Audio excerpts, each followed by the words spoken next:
Hello everyone, ये practice set 3 है जो कि केमिस्ट्री के स्ट्रक्चर ऑफ एटम पे बेस्ड है। चलिए स्टार्ट करते हैं। पहला क्वेश्चन है, विच of the following correctly represents the electronic distribution of magnesium atom. तो इलेक्ट्रॉनिक कॉन्फ़िगरेशन करना आपको आता ही है, दैट इज़ 2n² से करते हैं। पहले शेल के लिए हम लोग क्या लेते हैं, चलिए देखते हैं। जैसे n=1 है तो n=1 कर लिया तो क्या हो जाएगा 2 × 1 का स्क्वायर। तो कितने, तो पहली शेल में आपके मैक्सिमम 2 इलेक्ट्रॉन होंगे। दूसरी शेल n=2 तो 2 × 2 का स्क्वायर, तो मैक्सिमम कितने इलेक्ट्रॉन्स होने चाहिए, 8 इलेक्ट्रॉन्स होने चाहिए। अब किसका पूछा है, मैग्नीशियम का पूछा है, तो हम ऐसे ही करते रहेंगे n=3 n=4 n=5 जितने भी शेल्स पूछे ना आप उतने जल्दी जल्दी प्लेस करते रहिए। अब मैग्नीशियम का एटॉमिक नंबर आप सभी को पता होगा क्या होता है, 12, और एटॉमिक मास कितना होता है, 24। कोई यूज़ नहीं है लेकिन एक याद करने, ये रिवाइज करने का यही तरीका है कि मैग्नीशियम का एटॉमिक नंबर कितना हो गया, 12, और एटॉमिक मास इसका कितना हो गया, 24। चलिए अब इलेक्ट्रॉनिक कॉन्फ़िगरेशन आपको मालूम है नंबर ऑफ इलेक्ट्रॉन से करा जाता है। तो अगर एटॉमिक नंबर 12 है तो नंबर ऑफ प्रोटॉन्स कितने हो जाएंगे, 12, नंबर ऑफ इलेक्ट्रॉन्स कितने हो जाएंगे, 12। तो अब 12 है, अब इनको प्लेस कर देते हैं। पहली शेल में मैक्सिमम कितने इलेक्ट्रॉन्स आते हैं, 2, दूसरी शेल में 8, कितने बचे, 2। तो ये हो गया इसका इलेक्ट्रॉनिक कॉन्फ़िगरेशन 282। अगर आपको नहीं भी आता है तो आप निकाल लेंगे इजीली। तो इलेक्ट्रॉनिक कॉन्फ़िगरेशन क्या हो जाएगा आपका, दैट इज़ 282। कौन सा correct option, option number B. Okay चलिए next, Rutherford's alpha particle scattering experiment resulted in the discovery of electron, proton, nucleus in the atom, atomic mass. तो याद रखिएगा जो रदरफोर्ड ने अल्फा पार्टिकल स्कैटरिंग एक्सपेरिमेंट किया था वो जो डिस्कवरी हुई थी किस चीज़ के लिए डिस्कवरी के लिए किया था, that is nucleus in the atom. तो ऑप्शन सी आपका बिल्कुल करेक्ट है। Rutherford alpha particle scattering experiment में उन्होंने क्या यूज़ किया था, गोल्ड यूज़ किया था, और किससे कवर करा था, हीलियम पार्टिकल्स का यूज़ किया था। तो हीलियम रेज या पार्टिकल्स जो भी आपको, ये दो आप याद रखिएगा, ठीक है, बहुत इंपॉर्टेंट है। नेक्स्ट है, the number of electrons in an element x is 15। तो लिख लीजिए नंबर ऑफ इलेक्ट्रॉन्स कितने हैं, कोई एलिमेंट एक्स है 16, तो नंबर ऑफ प्रोटॉन्स भी उसमें कितने हो जाएंगे, 16, ठीक है। फिर एटॉमिक नंबर भी कितना हो जाएगा, that is 16।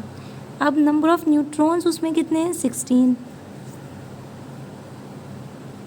Number of neutrons कितने हैं, दैट इज़ 16। तो एटॉमिक मास कितना हो जाएगा, क्या होता है atomic mass, that is number of proton plus number of neutron. ये कितना हो जाएगा, 16 + 16 32, ठीक है। तो यहाँ पे बात किसकी हो रही है, सल्फ़र की हो रही है। तो कोई भी एलिमेंट एक्स है उसका आपने क्या करा, इन्होंने क्या दिया है, एटॉमिक नंबर 16 निकल आया तो हम नीचे रख देंगे, और एटॉमिक मास कितना है 32, वो क्या कर देंगे, ऊपर कर देंगे। तो कुछ रिप्रेजेंटेशन इस तरीके से किया जाता है, ठीक है। करेक्ट रिप्रेजेंटेशन क्या हो जाएगा, कोई भी एलिमेंट एक्स है, एटॉमिक नंबर हमेशा नीचे लिखा जाता है और एटॉमिक मास ऊपर लिखा जाता है। निकालने का सब तरीका बता दिया, सब ट्रिक बता दी, इसी तरीके से निकाला जाता है एक एक चीज़। नंबर ऑफ इलेक्ट्रॉन्स कैसे निकालेंगे, दिया होगा या नंबर ऑफ प्रोटॉन्स दिया होगा या एटॉमिक नंबर दिया होगा, तो ये तीनों चीज़ें एक दूसरे की क्या होती हैं, इक्वल होती हैं। Number of protons equal to number of electrons equal to atomic number. Ion की बात नहीं करी जा रही, यहाँ पे एलिमेंट की बात करी जा रही है। आयन में नंबर ऑफ इलेक्ट्रॉन्स क्या होते हैं, चेंज हो जाते हैं, जबकि नंबर ऑफ प्रोटॉन्स नहीं चेंज होते हैं, ठीक। फिर नंबर ऑफ न्यूट्रॉन्स अगर आपका दिया हुआ है तो एटॉमिक मास कैसे निकालेंगे, प्रोटॉन्स और न्यूट्रॉन्स को क्या कर देंगे, जोड़ देंगे।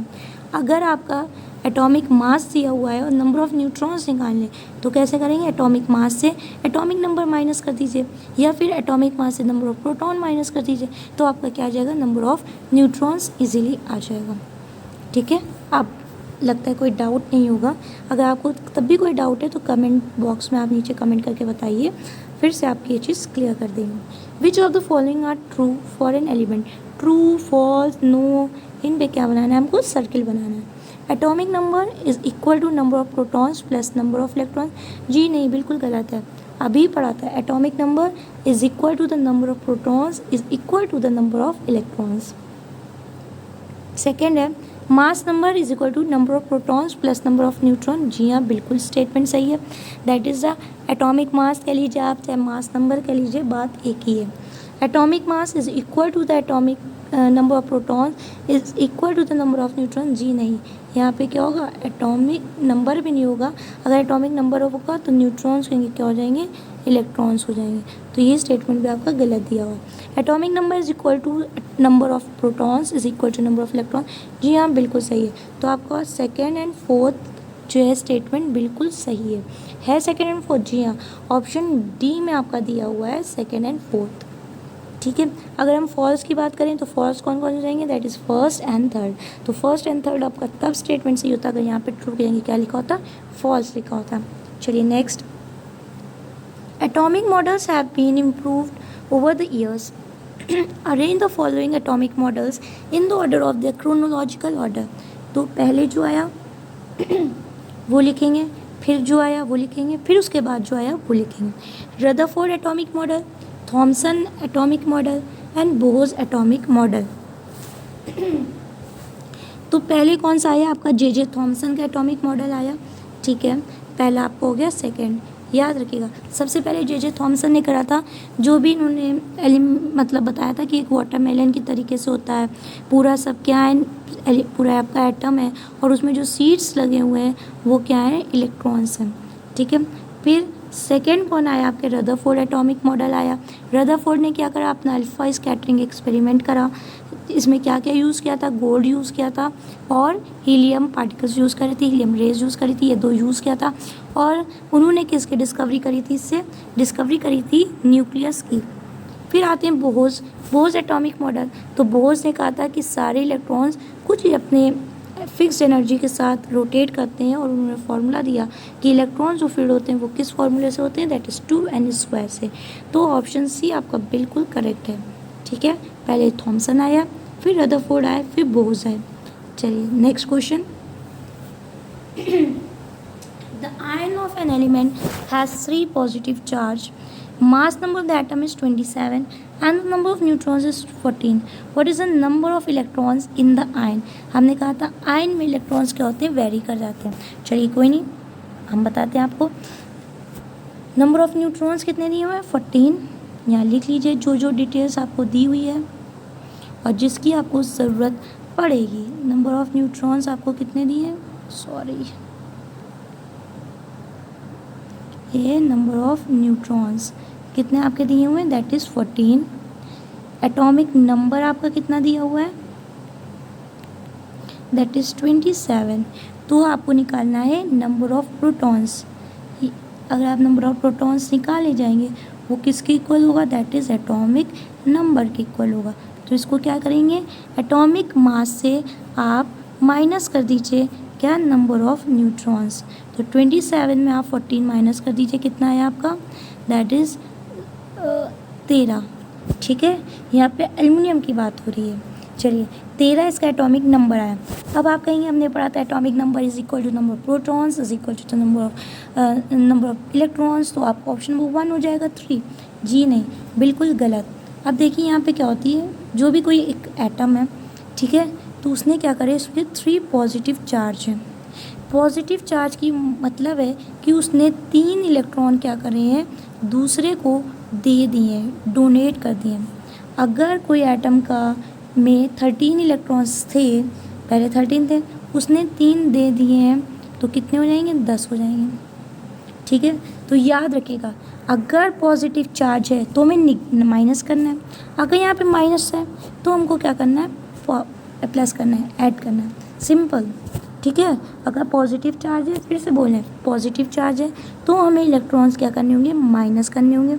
अगर यहाँ पे क्या होता, निगेटिव चार्ज होता, तो हम क्या करते, 2 इलेक्ट्रॉन को क्या कर देते, जोड़ देते। क्लियर, तो यहाँ पे क्या हो जाएगा आपका, 13 में से आप 3 घटा दीजिए तो आपके कितने आ जाएंगे, 10। तो आपका ऑप्शन नंबर 2 बिल्कुल करेक्ट हो जाएगा।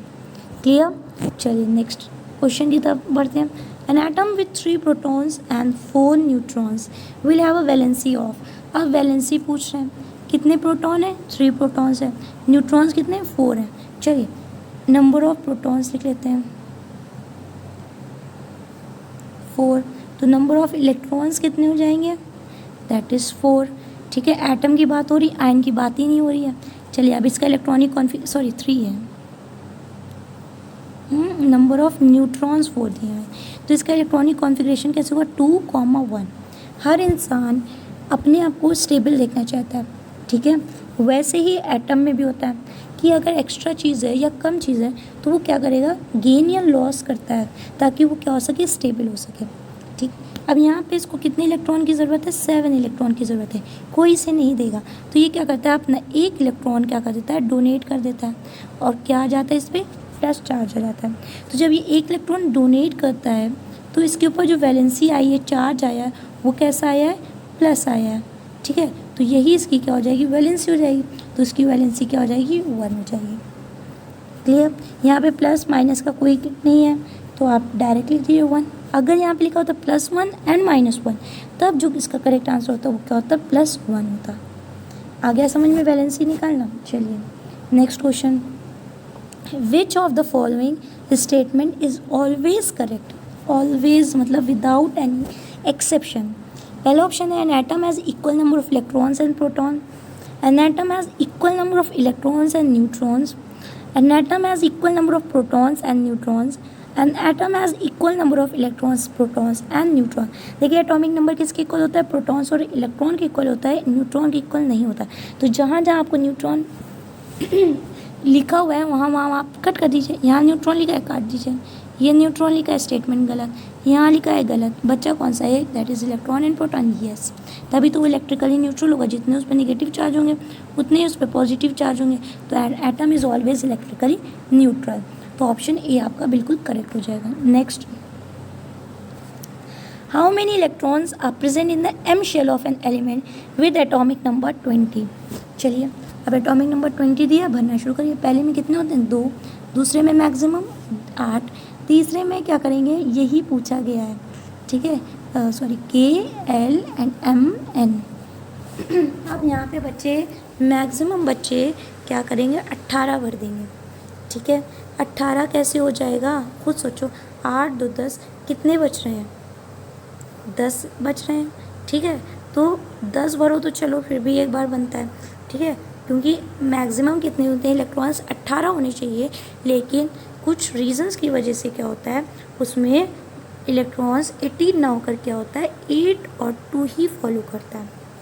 अगर हम 2 8 8 वाले से करेंगे तो जो K शेल में होंगे वो 2 इलेक्ट्रॉन्स होंगे, L शेल में आपके 8 इलेक्ट्रॉन होंगे, M शेल में आपके 8 ही इलेक्ट्रॉन रहेंगे, 9 नहीं हो जाएंगे, 10 नहीं होंगे, 18 तो बिल्कुल भी नहीं होंगे, क्योंकि फिर वो एटॉमिक नंबर उसका गड़बड़ हो जाएगा।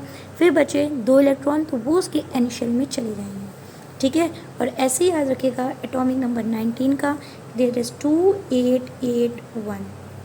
ठीक है, ये दोनों आप थोड़ा सा दिमाग में रखिएगा, कोई दिक्कत नहीं होगी। तो करेक्ट आंसर हो जाएगा आपका दैट इज़ 2882। तो ये हो गया K, ये हो गया L, ये हो गया M, ये हो गया N। तो M में कितने, 8 इलेक्ट्रॉन, तो आपका ऑप्शन नंबर 2 बिल्कुल करेक्ट हो जाएगा। क्लियर, कोई डाउट ना रखिएगा, क्योंकि अगर आपको नहीं आता है तो चलो ठीक है नहीं आता, लेकिन अगर डाउट में गलत हो जाता है ना तो भी बड़ा अफसोस होता है कि अरे शिट हमने ये लगा रहे थे वो लग गया। तो डाउट में नहीं रहने का, क्लियर करो, एकदम डाउट क्लियर करिए। Isobars do not differ in the number of protons, electrons, neutrons, nucleons. अरे हमने प्रोटॉन्स, इलेक्ट्रॉन, न्यूट्रॉन्स तो सुना थी, न्यूक्लियॉन्स क्या चीज़ है, क्या बल आ गई। तो याद रखिएगा न्यूक्लियॉन्स क्या होता है, that is sum of protons and neutrons. Proton और न्यूट्रॉन को मिला करके क्या कहा जाता है, न्यूक्लियॉन्स कहा जाता है। तो जो आइसोबार्स होते हैं वो क्या करते हैं, न्यूक्लियॉन्स के नंबर में डिफर नहीं होते हैं। ओके, तो ऑप्शन डी आपका बिल्कुल करेक्ट है, that is nucleons, that is sum of protons and neutron. Which radioactive element is used in the treatment of cancer? Iodine 131, uranium 234, plutonium 239, cobalt 63। याद रखिएगा रेडियो एक्टिव एलिमेंट पूछ रहा है तो ऑप्शन डी आपका करेक्ट रहेगा, that is cobalt 60। बहुत important question है। नेक्स्ट है, which scientist gave the concept of fixed energy levels around the nucleus. जो क्रोनोलॉजी वाला क्वेश्चन था वहाँ पे बताया था कि किसने कहा था, नील्स बोर ने कहा था कि नील्स बोर जी ने कहा था कि जो इलेक्ट्रॉन्स हैं वो फिक्स्ड ऑर्बिट में फिक्स्ड एनर्जी के साथ रिवॉल्व करते रहते हैं। ठीक है, तो कौन सा ऑप्शन रहेगा? Option number 2 that is Niels Bohr. और इलेक्ट्रॉन्स किस फॉर्म में फिल होते हैं? दैट इज 2n स्क्वायर में। चलिए नेक्स्ट है, विच of the following does not match the characteristic of N isotope? Isotope of some elements are radioactive. जी हाँ. Isotopes are the atoms of different elements.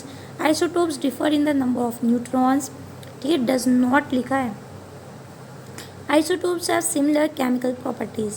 तो ये भी सही है, ये भी सही है, तो गलत कौन सा है? That is option B. Isotopes are the atoms of different element. Okay, चलिए नेक्स्ट क्वेश्चन है, what property of an element determines its chemical behavior? Size, valency, molar mass, none of this. तो याद रखिएगा, वैलेंसी डिटरमाइन करती है atom की, क्या element की केमिकल बिहेवियर का. ओके, तो ऑप्शन बी. नेक्स्ट है, which isotope is use in the nuclear power plants to generate electricity? तो कौन होता है? Uranium 235, iodine 131, cobalt 60, uranium 238. तो करेक्ट ऑप्शन आपका हो जाएगा uranium 235, 235. That is option A correct है. ओके, चलिए नेक्स्ट क्वेश्चन है, who discover the electron? Rutherford, Chadwick, Thomson, Goldstein. तो इलेक्ट्रॉन की डिस्कवरी किसने की थी? That is Thomson. Option C. Alpha particle is also known as alpha particle. तो ये 2 होते हैं, ये 4 होते हैं. ठीक है, atomic mass number 2, atomic mass 4. तो ये किससे रिप्रेजेंट कर रहा है? हीलियम से है कहीं पे. सब एटॉमिक पार्टिकल 3 होते हैं, that is electron, proton and neutron. An unionized helium atom, neutral particle, a doubly charged helium. तो doubly charged helium. Option D. Next question. The charge on an electron is equal to. तो charge तो हमें मालूम है 1.6 × 10⁻⁻19 coulomb of negative charge. ठीक है, ये कर दिया अगर 10⁻22 नहीं होती, -23 नहीं होती, ये 2.6 दिया इसलिए ये भी कट. तो ऑप्शन ए बिल्कुल आपका करेक्ट है. जब आपको ना है एक चीज़ याद आ रही है, दूसरी चीज़ ना याद हो रही हो, ऑप्शंस को एलिमिनेट करना स्टार्ट कर दीजिए. जैसे आप ऑप्शंस को एलिमिनेट करना स्टार्ट करेंगे आपका आंसर निकल आएगा. Which one of the following isotope is use in the treatment of blood cancer? ठीक है, आइसोटोप पूछा, उसमें रेडियो एक्टिव एलिमेंट पूछा था. P32, iodine 131, cobalt 60, any of these. तो ऑप्शन ए आइसोटोप पूछा है. अगर रेडियो एक्टिव पूछते तो कोबाल्ट 60 हो जाता. चलिए next question, the ion of an element has 3 positive charge. Okay, ये वाला हम लोग कर चुके हैं. चलिए, तो ऑप्शन 2 आपका बिल्कुल सही होगा. 10 कैसे आया? ना समझ में आया हो कमेंट बॉक्स में जल्दी से कमेंट करिए और वीडियो को लाइक करिए अगर पसंद आई हो, और चैनल को अगर आपने अभी तक नहीं सब्सक्राइब किया है तो जल्दी से ज़्यादा सब्सक्राइब करिए और ज़्यादा से ज़्यादा शेयर करिए. देखिए, आप शेयर करेंगे, सब्सक्राइब करेंगे तो एक अच्छा लगता है, पॉजिटिव एनर्जी मिलती, तो और अच्छे अच्छे क्वेश्चन हम लेकर आएंगे. ठीक है, चलिए आप प्रैक्टिस सेट का प्रैक्टिस करिए, इससे रिलेटेड और क्वेश्चंस लगाइए. कोई भी प्रॉब्लम